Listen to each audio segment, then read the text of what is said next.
Hello বন্ধুরা, জ্যোতি দিদির রান্নাঘরে আপনাদের সবাইকে স্বাগত। আমি আজকে ঢুল্লার শাক রান্না করব। লাল শাককে ঢুল্লার শাক, এইরকম একটা লাল শাকের মতো ঢুল্লা আছে, ঢুল্লার শাক আছে, ওইটা রান্না করব। আপনারা দেখতে থাকুন। উপকরণ দেখেন কি কি। সোমবারে দিব রসুন আর কাঁচা লঙ্কা, রান্নাতে দেব, এটাতে দেব কাঁচা লঙ্কা, আর দিব নুন আর হলুদ। এখন উনুনটা ধরিয়ে কড়াইটা বসিয়েছি, এখন তেল দিচ্ছি।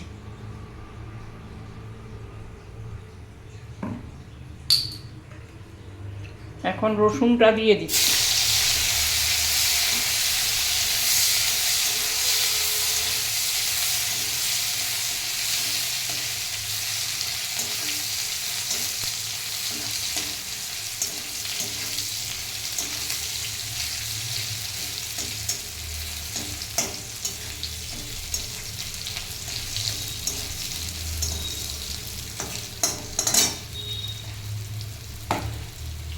এখন শাক দিয়ে দিচ্ছি, শাকটা দিয়ে দিচ্ছি।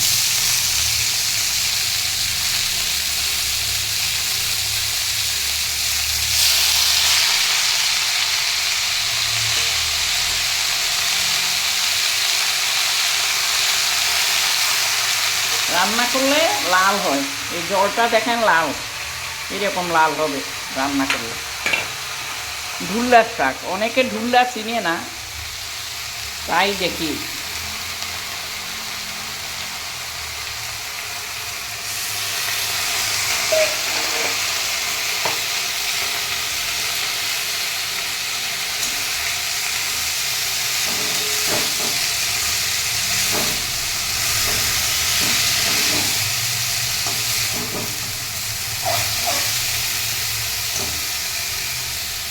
কাঁচা লঙ্কাগুলো দিয়ে দিচ্ছি।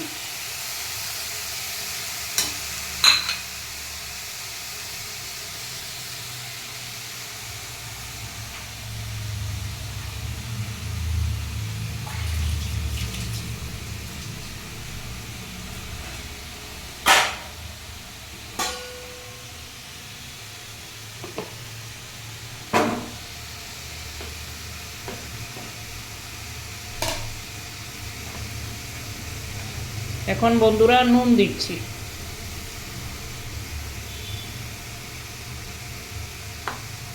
হলুদ দিচ্ছি। লাল শাকে হলুদ কম দিলেও চলে। লাল শাকে হলুদ দিলে লালটা কমে যায়,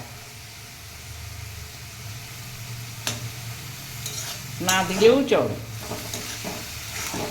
লাল শাকের সঙ্গে আবার অল্প ডাঁটার শাক ছিল, এটাও দিয়ে দিয়েছি।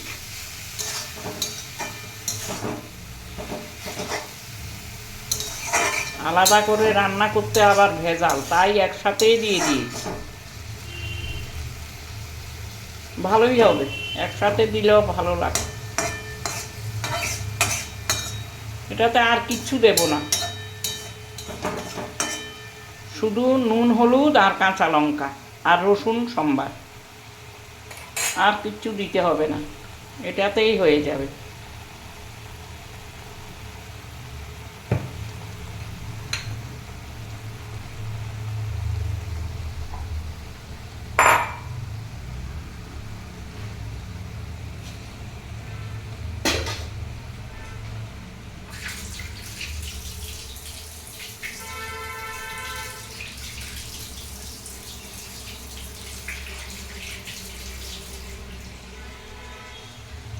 এখন চান করে পুজো করব, পুজো করে তারপরে নিরামিষ তরকারিটা রান্না করব। এই নিরামিষ সবজি, সব সবজি একসাথে কেটে নিয়েছি।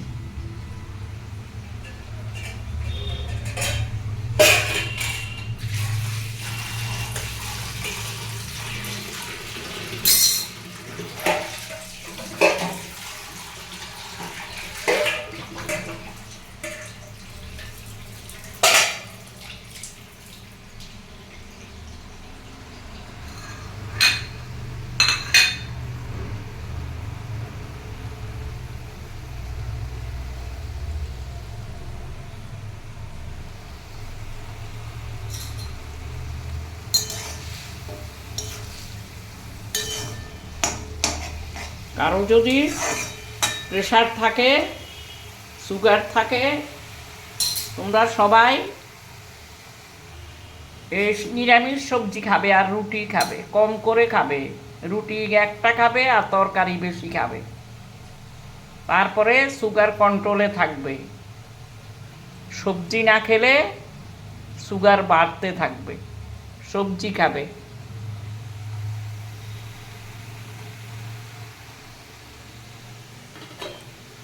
এখন একটু ঢেকে দিচ্ছি।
হ্যালো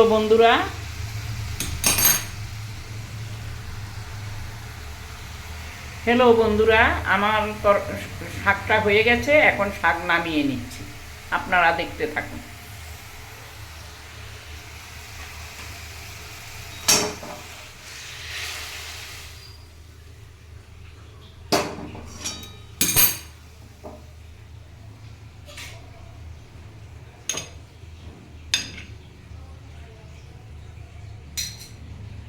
দেখেন বন্ধুরা, আমার শাক হয়ে গেছে।